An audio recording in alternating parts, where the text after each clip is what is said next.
नमो नमः सम्पूर्णमा नमस्कार छ। श्री स्वस्तानी परमेश्वरै नमो नमः, श्री भगवते नमो नमः। आज पनि म स्वस्तानीको दोस्रो अध्याय दोस्रो भाग लिएर यहाँहरु समक्ष उपस्थित भइसकेको छु। बारम्बार सबैलाई नमस्कार छ।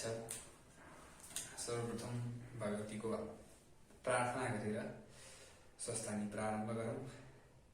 ओम इहं ब्रह्मा वरुणेन्द्र रुद्रमरुतः स्तुन्वन्ति दिव्यैस्तवैर्वेदैः साङ्गपदक्रमोपनिषदैर्गायन्त्यं सामगाः। ध्यानावस्थित तद्गतेन मनसा पश्यन्त्यं योगिनो यस्यान्तं न विदुषुरासुरगणा देवाय तस्मै नमः।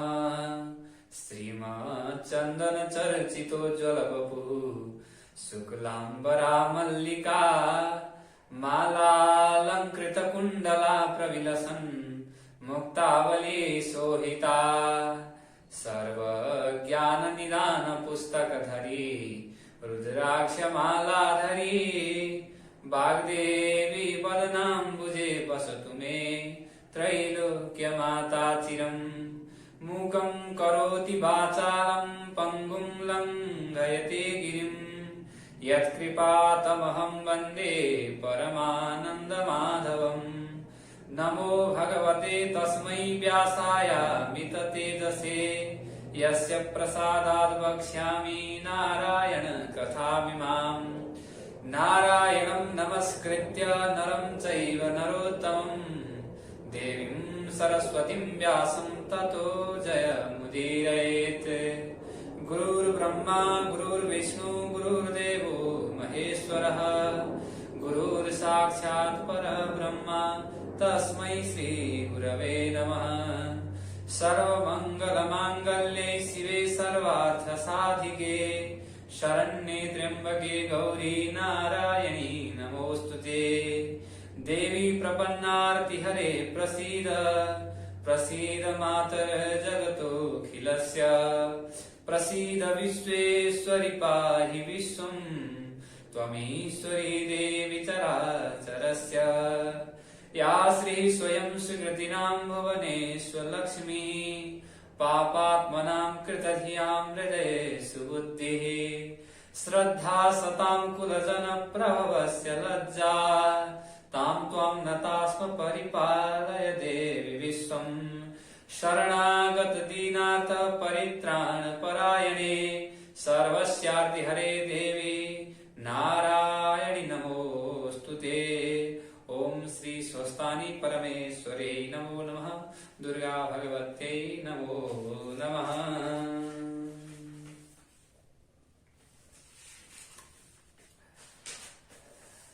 द्वितीय अध्याय प्रारम्भ। कुमारजी आज्ञा गर्नुहुन्छ। अघि यो संसार पद्मकल्पमा जलमय छरा परब्रह्म स्वरूप विष्णुका नाभिबाट सहस्र दल हजार पाते कमल उत्पन्न भयो। त्यसै कमलमा ब्रह्मा उत्पन्न भएर संसारको सृष्टि गर्ने विचार गर्न लागे।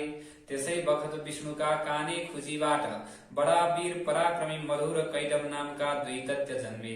मधुर कैटव दैत्य कहाँ के छ भनी जलमय संसारमा घुम्न लागे। घुम्दा घुम्दा ब्रह्मा बसेको सहस्र दल कमल लिएर पुगे। कमलको डाँठ देखेर त्यसैबाट माथि गई ब्रह्मालाई देखेर तिनलाई खसाल्न तयार भए। त्यो देखेर ब्रह्माले डराई योगमायाको आराधना गरे।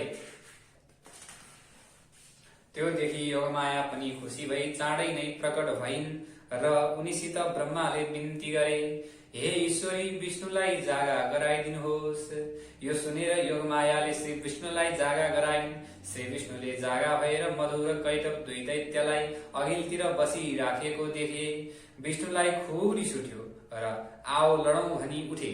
दिव्य 5000 वर्षसम्म जलमा घनघोर लडाई पर्यो, तैपनि मधुर कैटव दैत्यलाई जित्न सकेनन्। र विष्णुले, हे दैत्य हो क्या बात, तिमीहरू वीर रहेछौ, तिम्रो सूर्याई देख्दा म खुसी भए, वरदान माग म खुसी साथ दिन्छु भनी आज्ञा गर्नुभयो। त्यो सुन्नासाथ मधुर कैटव दैत्यलाई घमण्ड चढिहाल्यो र उनीहरूले भने, हे विष्णु युद्धमा कसले जित्यो, जो हार्ने उही वरदान दिने। यो कस्तो गजबको कुरा हो, बरु हामीसित वर माग, तिमी जे भन्दछौ हामी उही दिन्छौं। यस्तो मधु र कैटवको वचन सुनेर विष्णुले आज्ञा गर्नुभयो, हे मधु कैटव, तिमीहरूले बेस कुरा भन्यो, म तिमीहरूसँग वर माग्दछु, तर बाचा बाँधेर मात्र माग्दछु। मधु र कैटव दैत्यले हुन्छ बाचा भयो, तिमी जे माग्दछौ हामी उही दिनेछौं भनी बाचा गरेर विष्णुले मुसुक्का हाँसी आज्ञा गर्नुभयो। हे दैत्य हो, मैले अरू माग्ने वर के छ र? म मात्र यही वर माग्दछु कि मेरा हातबाट तिमीहरूको मरण होस्। यस्तो सुनि मधु र कैटव दैत्यले भने, हे विष्णु, तिमीले कपट गर्यौ, हामीले बाचा हारिसकेको छौं, जे माग्यौ सो वर दिन्छौं, तर हामीलाई पानी भएको ठाउँमा मार्न पाउँदैनौ। ती दैत्यले सबैतिर पानी पानी देखेर छट्याई गरी भनेका थिए, तर विष्णुले त्यो बुझी ती दुवै दैत्यलाई काखमा राखी सजिलैसित मारे। तिनै दैत्यहरूको बोसो ठण्डामा तुषाराले पानी जमे जस्तो गरी समुद्रको जलमा जम्यो र पृथ्वी उत्पन्न भइन्। मासुले पर्वत भए, हाडले पत्थर भयो। त्योदेखि ब्रह्माले अब संसार सृष्टि गर्नु पर्यो भन्ने विचार गरेर पहिले 14 भुवन 14 लोक सृष्टि गरे। ती हुन् भूलोक, भुवरलोक, स्वरलोक, महरलोक, जनलोक, तपोलोक, सत्यलोक। यति माथिका र अतल वितल सुतल तलातल महातल रसातल पाताल यति तलका लोक हुन्। फेरि द्वीपहरू सृष्टि गरे। ती हुन् जम्बुद्वीप, लक्षद्वीप, साल्मली द्वीप, कुशद्वीप, क्रौञ्च द्वीप, शाकद्वीप, पुष्कर द्वीप। यी द्वीपहरू पहिला भन्दा दोस्रो दोब्बर बढी, यस्तै गरी उत्तरोत्तर बढी छन्। अनि 7 समुद्र सृष्टि गरे। ती हुन् क्षारोद समुद्र, इक्षुरसोद समुद्र, सुरोद समुद्र, घृतोद समुद्र, क्षीरोद समुद्र, दधिमण्डोद समुद्र, शुद्धोद समुद्र। यी समुद्र पनि द्वीप झैं उत्तरोत्तर बढी छन्। जम्बुद्वीप क्षारोद समुद्रले बेरिएको छ, त्यहाँ अग्निद्र नामका राजा राज्य गर्दछन्। दोस्रो लक्षद्वीप इक्षुरसोद समुद्रले बेरिएको छ, त्यहाँ इद्मज्यू राजा छन्। तेस्रो साल्मली द्वीप सुरोद समुद्रले बेष्टित छ, त्यहाँ यज्ञबाहु राजा। चौथो कुशद्वीप घृतोद समुद्रले बेरिएको छ, त्यहाँ हिरण्यनेता नामका राजा छन्। पाँचौं क्रौञ्च द्वीप क्षीरोद समुद्रले बेरिएको छ, त्यहाँ धैर्यप्रेष्ठ नामका राजा छन्। छैठौं शाकद्वीप दधिमण्डोद समुद्रले बेरिएको छ, त्यहाँ मेधातिथि राजा छन्। सातौं पुष्कर द्वीप शुद्धोद समुद्रले बेरिएको छ, त्यहाँ विधिहोत्र राजा छन्। जम्बो द्वीपको विस्तार लाख योजन छ, यो कमलगट्टा जस्तो गोलो छ। यसमा 9,000 योजन विस्तारका 9 वर्ष छन्। यस्ती पृथ्वीको सृष्टि गरी फेरि अष्टपर्वत सृष्टि गर्न लागे। ती हुन् सुमेरु पर्वत, गन्धमादन पर्वत, कैलाश पर्वत, हिमालय पर्वत, त्रिकुट पर्वत, चित्रकूट पर्वत, चन्द्रकूट पर्वत, चन्द्रान्तक पर्वत। अनि पछि हे अगस्त्य मुनि, अब प्राणीहरूको सृष्टि गरौं भन्ने विचारले श्री महादेव कहाँ गई तपस्या गर्न लागे। दिव्य 12,000 वर्षसम्म अति कष्ट गरी तपस्या गर्दा महादेवले खुसी भएर दर्शन दिनुभयो र भन्नुभयो, हे ब्रह्मा, तिम्रो भक्तिदेखि म खुसी भएँ, वर माग। यस्तो सुनि महादेवलाई नाना उपचारले पूजा गरी ब्रह्माले स्तुति गर्न लागे। हे परमेश्वर, आफ्नो मायाले संसार रची आफ्नै मायामा भुले जस्तो भइरहनु भएका यस्ता हजुरलाई कोटि कोटि नमस्कार छ। फेरि एक मूर्तिले 3 मूर्ति ब्रह्मा, विष्णु र महेश्वर भइरहेका यस्ता हजुरलाई कोटि कोटि नमस्कार छ। हे ईश्वर, हजुरको महिमा वर्णन गर्न 1000 मुख भएका शेषनाग पनि सक्दैनन्, म कसरी सकुला। हजुरका प्रसादले भुवन, पाताल, पर्वत, द्वीप, समुद्र आदि सब सृष्टि गरे। अब प्राणी सृष्टि गर्न सकूं, यही वरदान पाऊं। यस्तो प्रार्थना सुनेर महादेवले, हे सुरश्रेष्ठ, सृष्टि गर्न लागेको तिमीले प्राणी सृष्टि गर्न पनि सके भनी वरदान दिनुभयो। यति त्यति भएपछि अत्यन्त खुसी भएर ब्रह्माजी श्री महादेवलाई साष्टाङ्ग प्रणाम गरी सृष्टि गर्न भनी सुमेरु पर्वतमा गए। शिवजी त्यही अन्तर्धान हुनुभयो। ब्रह्माले सुमेरु पर्वतमा गई शिवलोक, विष्णुलोक, उमालोक, स्कन्दलोक यस्ता धेरै लोकादि सृष्टि गरे। सबभन्दा माथि धर्मलोक सृष्टि गरे। फेरि सुमेरु पर्वतका पूर्व दिशामा आग्नेय कोणमा शुद्धावती, दक्षिण दिशामा यमपुरी, नैऋत्य कोणमा कृष्णावती, पश्चिम दिशामा श्रद्धावती, वायव्य कोणमा गन्धवती, उत्तर दिशामा अलकापुरी, ईशान कोणमा यशोमतीको सृष्टि गरे। यति गरी प्राणीको सृष्टि गर्न लागे। प्राणी सृष्टिको उठान सुन्दैमा अगस्त्य ऋषि खुसी हुनुभयो र भन्नुभयो, हजुरको वचन रूपी अमृत मेरो कानले जति पान गरे पनि अगाउँदैन। यो सुनि कुमारजी विस्तार गरी भन्न लाग्नुभयो। पहिले ब्रह्माजीले मनले जिताउन साथ कश्यप आदि 100 ऋषिहरूको सृष्टि भयो। कश्यप ऋषिका अदिति दिति दनु कारा घोरा सिमिका क्रोधा पाधरा बलिष्ठा विनता कपिला कद्रु मनु नाम गरेका 13 पत्नी थिए। दितिका गर्भबाट हिरण्यकशिपु आदि दैत्य जन्मे। अदितिका गर्भबाट चन्द्र सूर्य इन्द्र आदि 33 कोटी देवता जन्मे। कारा र घोराका गर्भबाट गन्धर्वहरू जन्मे। सिमिकाका गर्भबाट राहु जन्मे। क्रोधाका गर्भबाट रम्भा जन्मे। रम्भा तिलोत्तमा उर्वशी आदि अप्सराहरू जन्मे। मनुका गर्भबाट ब्राह्मण क्षत्रिय वैश्य र शूद्र यति 4 प्रकारका मनुष्यहरू जन्मे। बलिष्ठा र विनताका गर्भबाट अरुण गरुड सम्पाति मयूर कोकिल चकेवा जीवन जीव मुनिया धोबिनी राजहंस आदि पक्षीहरू जन्मे। कपिलाका गर्भबाट कामधेनु सिंह शार्दूल हात्ती घोडा मृग जरायो गैंडा खरायो आदि पशुहरू जन्मे।